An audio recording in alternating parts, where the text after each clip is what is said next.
This is what it is like in rebel areas in Syria. It's not clear how an election can be held here, but in government-controlled neighborhoods, a campaign to re-elect Syrian President Bashar al-Assad is underway. He hasn't officially nominated himself, but Assad has said he will if the people want him. And that is what people are asking for. At least, that is the message from those who take part in rallies organized by government supporters.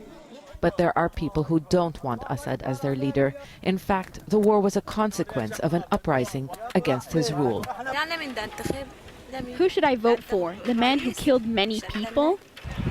Even if some of the millions of Syrians who have either left their country or are internally displaced want to cast their ballot, they won't be able to. The government can't hold elections in territories outside its control, raising questions on the credibility of the electoral process.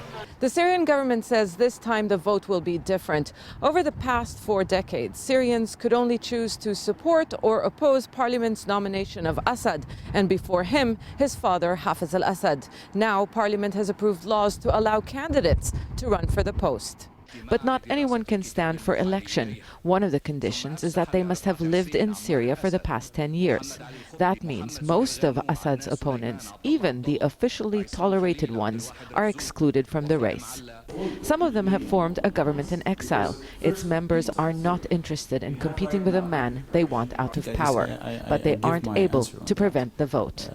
The mistake of the opposition was that they had no executive body like a government that is actually providing essential service for the Syrian people. In areas where he actually controls, some ministries are still functioning, and that has been actually also his advantage.